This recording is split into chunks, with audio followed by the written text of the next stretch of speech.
Normalement, je parle de manga, mais j'ai déjà fait deux trois vidéos qui n'en parlaient pas. Là, ça va être une nouvelle vidéo un peu hors série.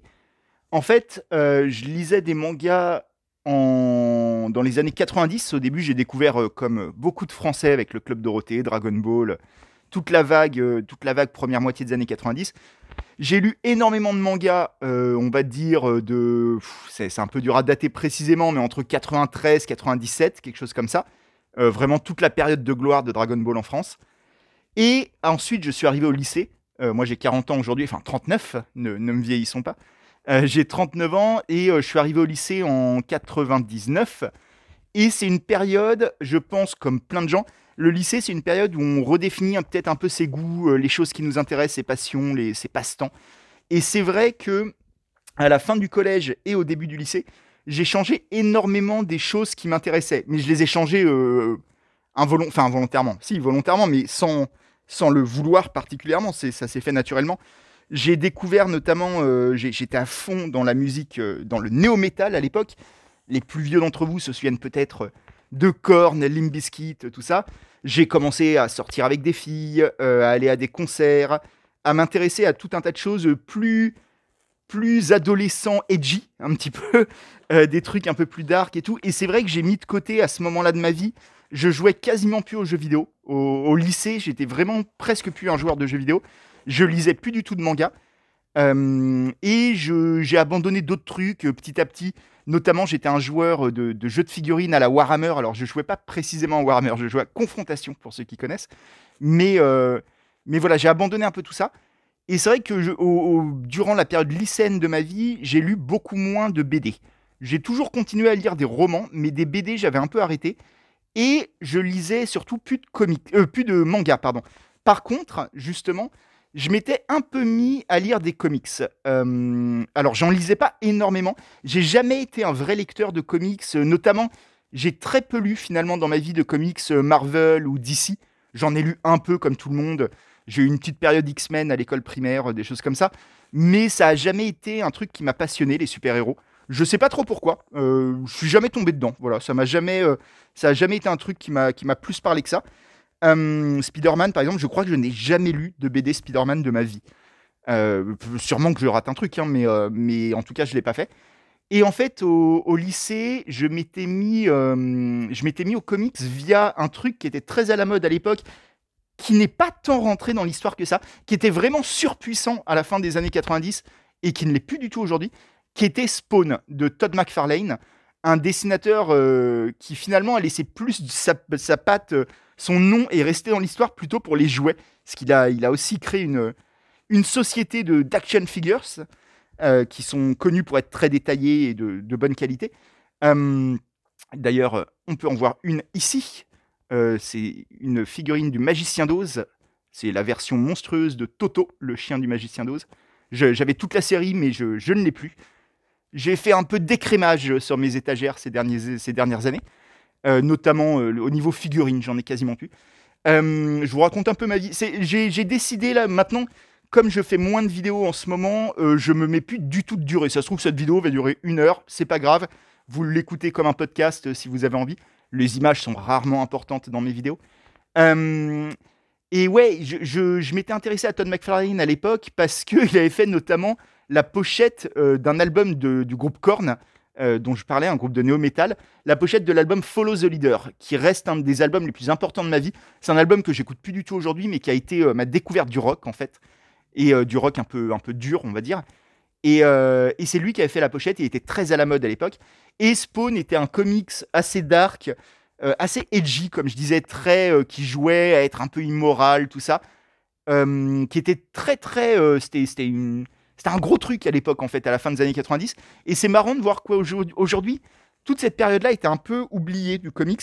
Peut-être à raison, peut-être que les comics qui sortaient à l'époque n'étaient pas si bons.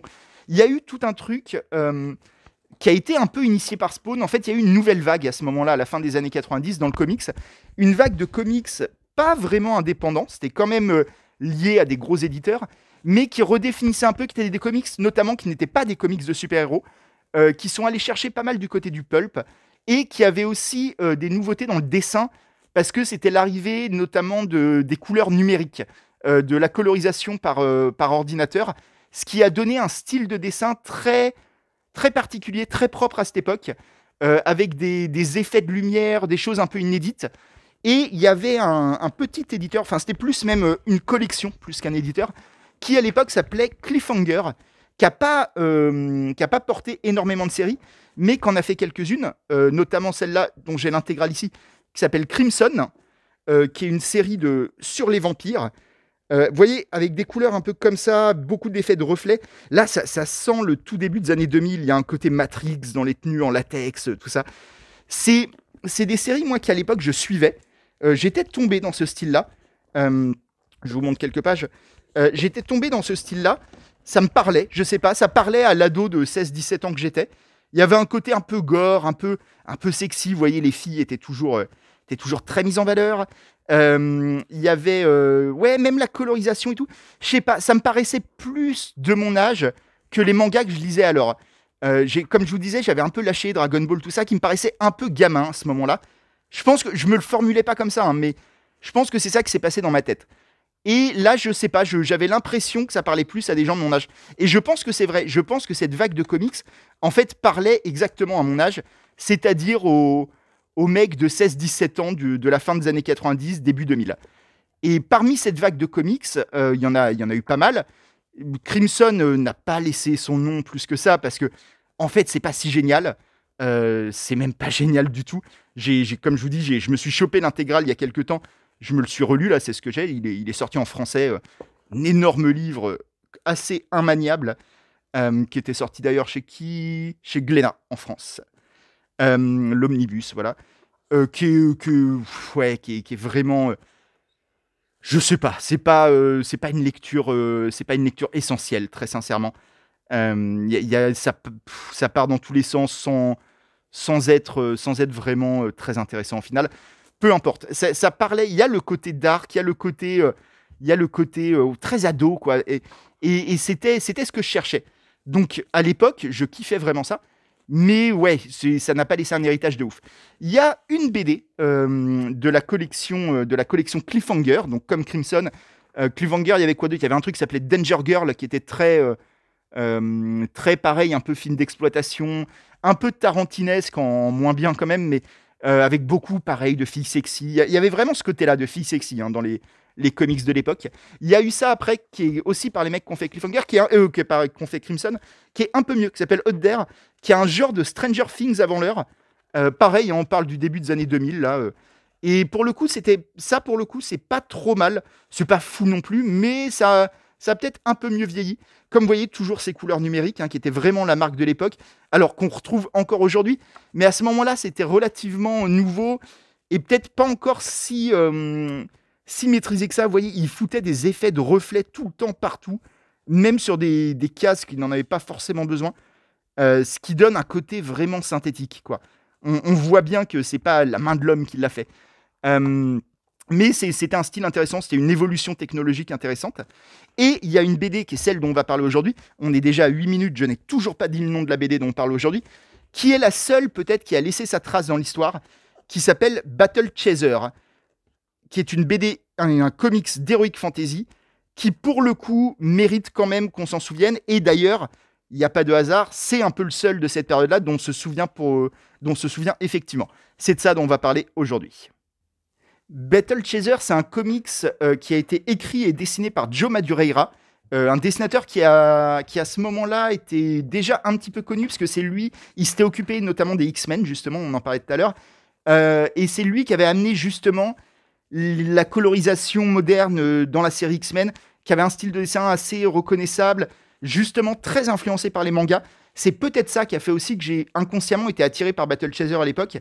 On va en parler, il y a vraiment un lien avec les mangas en fait. C'est probablement le comics le plus japonais qui existe.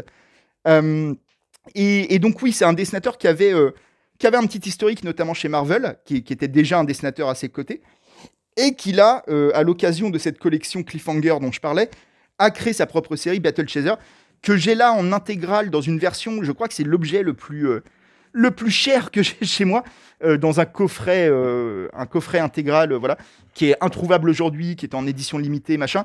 En fait, c'est une série qui a été multi-rééditée Vous inquiétez pas, ce coffret-là, vous le trouverez pas, mais vous pouvez très facilement trouver la BD sous différentes formes, qui est une BD intéressante au niveau de sa publication. Donc, on est fin des années 90, début 2000.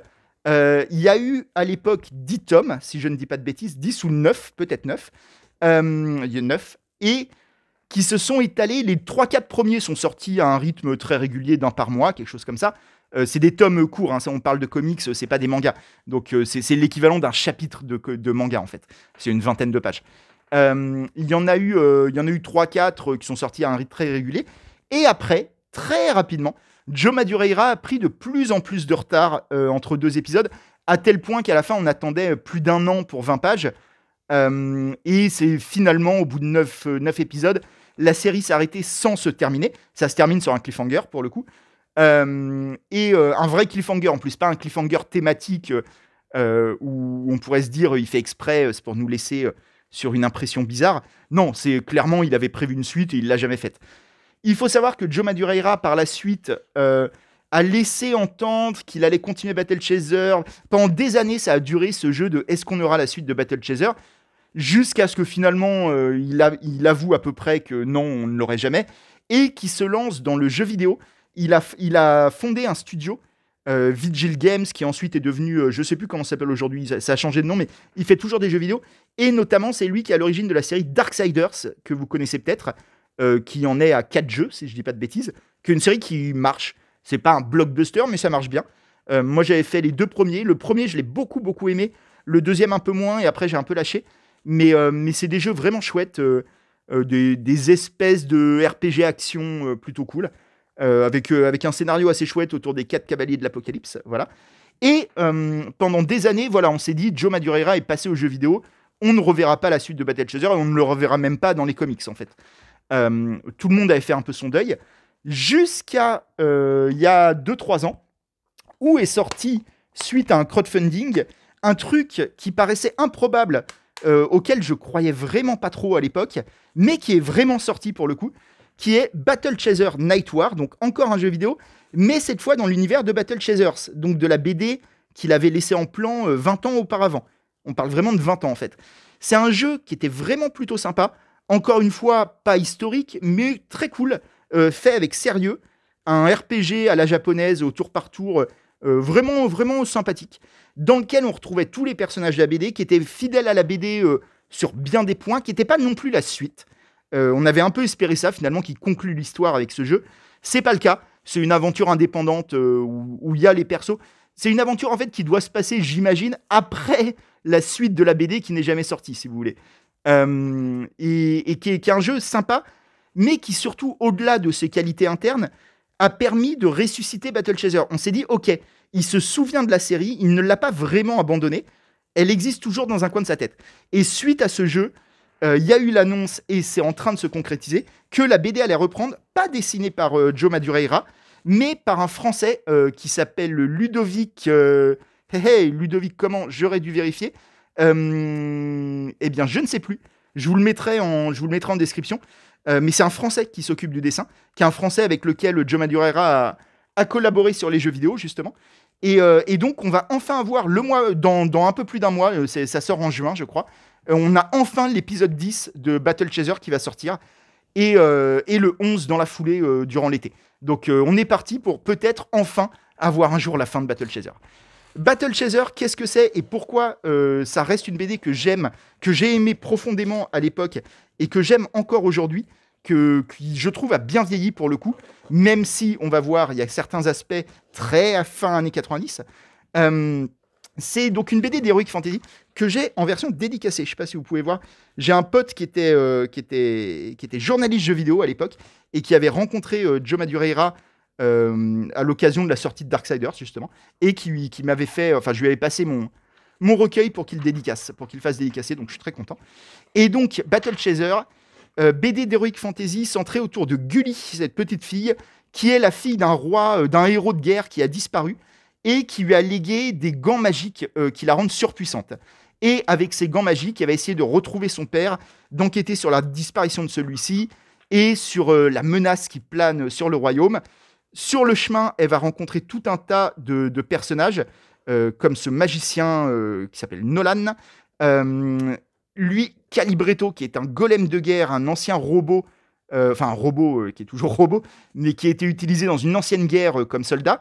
Il y a Garrison, le héros sans peur et sans reproche, qui est là, qui est en train de se battre. Alors, c'est pas la meilleure image pour le voir, mais qui est un mec avec une énorme épée. Il y a vraiment un truc sur la taille des épées dans Battle Chaser. Le voilà, Garrison, qui a un lourd passé avec des secrets, on ne sait pas trop. Il est détenteur d'une force étrange dont on n'a pas encore eu les réponses. Et il y a un dernier personnage que je vous cherche, qui est un personnage qui est devenu iconique, pour des raisons que vous allez comprendre très vite, qui est un personnage qui a eu une grosse vie sur Internet. Le voilà, elle s'appelle Red Monica, et vous comprenez pourquoi elle a eu une grosse vie sur Internet. Je vous disais, il y a un côté très années 90, très décomplexé. Je pense qu'aujourd'hui, ce même personnage, il serait pas présenté exactement comme ça. Il n'y a pas une case où elle n'a pas une pose très suggestive. Voilà, il y a un humour un peu potache autour d'elle. Alors, qui a un humour potache qui va pas très loin, cela dit. Ça reste une héroïne extrêmement forte qui ne se fait jamais rouler ou quoi que ce soit. Et qui a un côté Catwoman. C'est une criminelle au grand cœur, un peu. On connaît très bien ce type de personnage qui va souvent de pair avec le côté femme très sexy, très sexualisée. Donc là, on est vraiment sur une caricature, mais qui est une caricature au même titre finalement que quasiment tous les personnages de Battle Chaser, qui est un récit très caricatural en réalité, très simple, d'une simplicité même qui confine à un film à une BD pour primo-lecteur, c'est-à-dire il y a un côté presque enfantin. Alors, c'est contradictoire avec ce que vous venez de voir sur Red Monica, qui est tout sauf enfantine, mais il y a un côté Disney, en fait. Il y a un côté récit primaire qui va vous apprendre ce qu'est un héros, ce qu'est un ennemi, ce qu'est un anti-héros, ce qu'est un gentil, un méchant, c'est quoi une menace, c'est quoi faire les bons choix. Toutes ces choses-là, c'est dans Battle Chaser, et ça l'est de manière très, très simple. Ce qui ne veut pas dire simpliste, et ce qui ne veut pas dire raté, surtout. C'est un récit qui se tient très bien, qui est très fort pour maintenir l'intérêt. On a envie de savoir où ça va. On a envie de comprendre quels sont les projets derrière l'histoire. Il y a plein de zones d'ombre. C'est très bien géré, notamment le passé des personnages, où on a vraiment l'impression d'être confronté, de rencontrer des personnages qui ont eu une vie avant le récit, qui ont vécu d'autres choses. On nous parle souvent des anciennes guerres, de choses comme ça. Tous les personnages ont un secret qui n'est même pas un secret. On comprend que ce pas des secrets très lourds, mais ils ont un passé. Et ce passé est vraiment bien géré. Le hors-champ, si je puis dire, le hors-narration, ce qui s'est passé avant, ce qui se passe en parallèle à l'histoire qu'on nous raconte, est vachement bien géré. On nous raconte finalement, dans Battle Chaser, une histoire bien précise, qui est celle de cette gamine qui veut retrouver son père, avec ses gants qui la rendent super forte, comme vous voyez. Et en fait, tout ce qu'il y a en dehors de cette histoire précisément est laissé dans un flou qui est bien entretenu, et qui fait qu'on s'intéresse à tous les personnages, parce que tous les personnages nous semblent avoir une réalité, ne pas être simplement un prétexte à faire dérouler l'histoire. Vous voyez ce que je veux dire ? Ils existent. Je crois que c'est très important en narration, pour faire exister une histoire, pour faire exister des personnages, de les faire exister justement en dehors de l'histoire. D'avoir à la fois d'un côté son scénario et d'un côté ses personnages. Les personnages sont pris dans le scénario, certes, mais ils ne sont pas limités à ce scénario.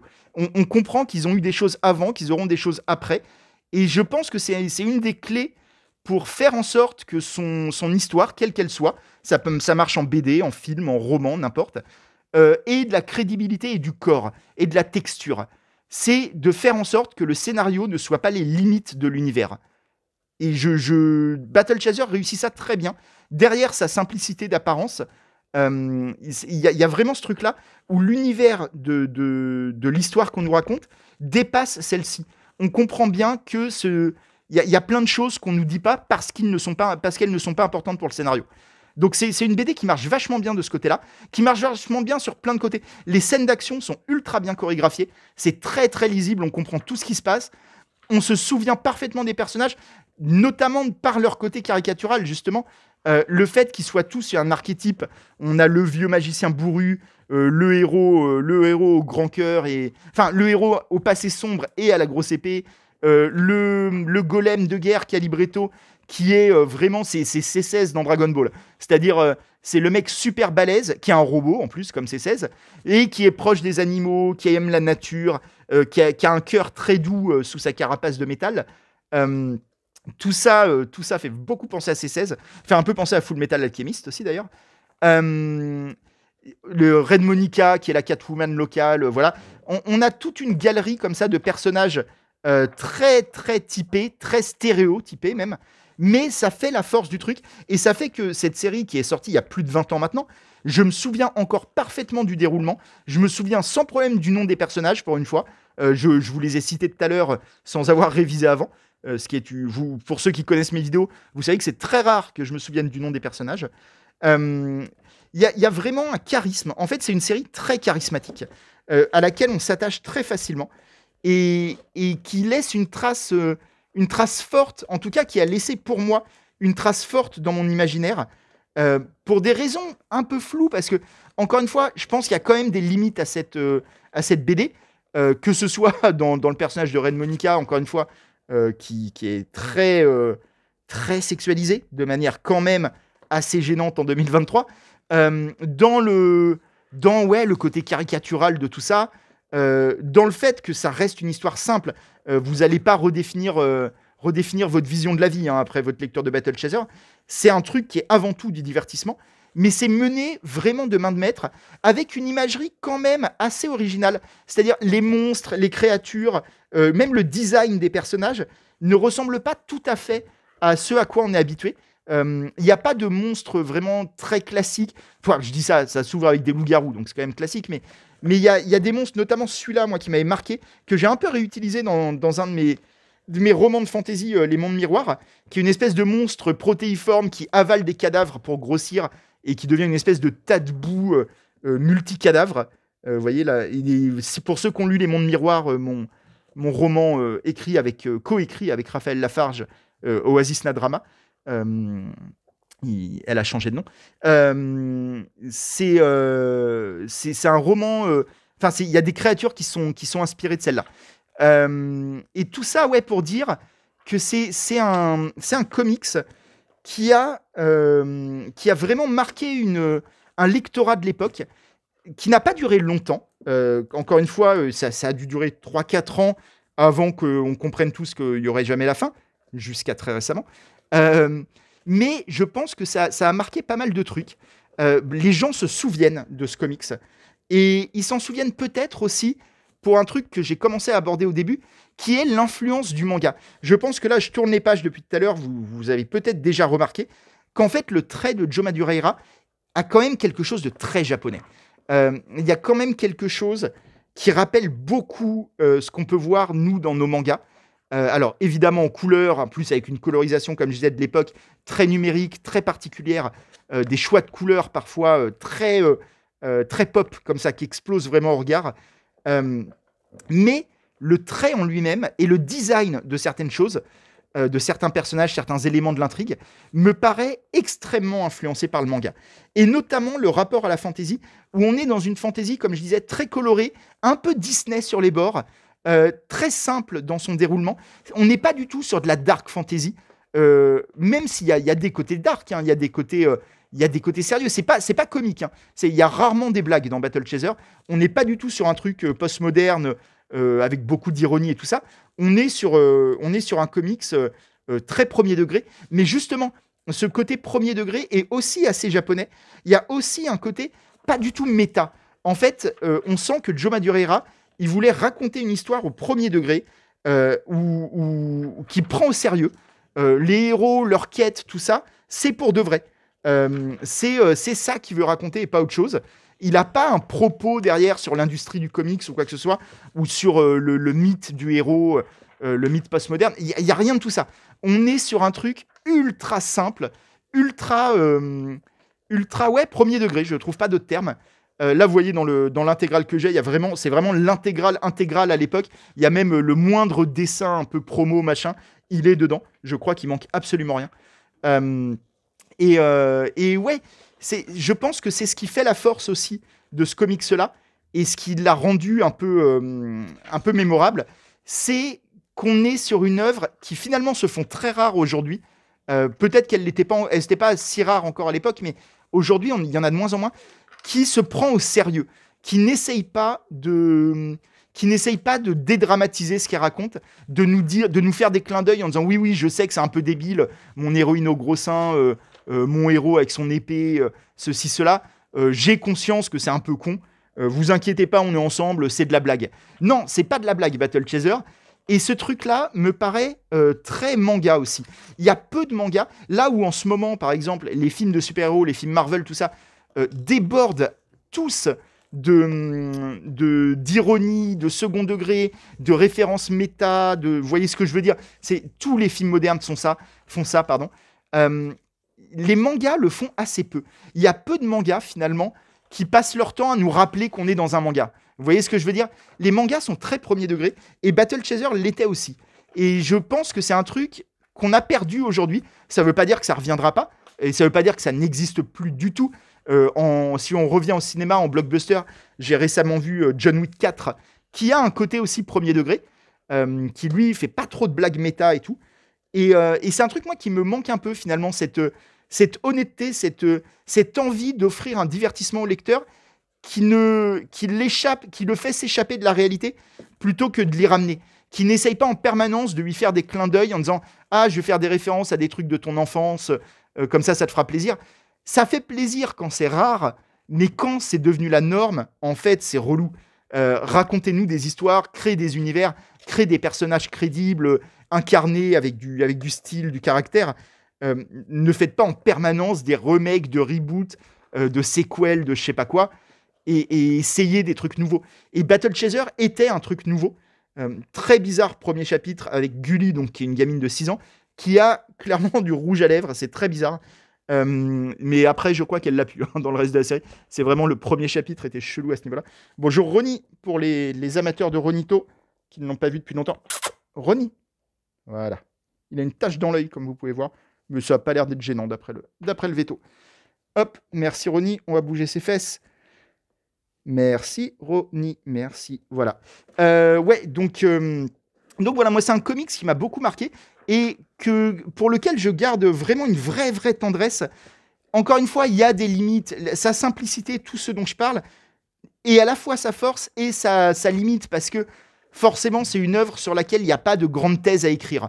Il n'y a pas de sous-texte très complexe à comprendre.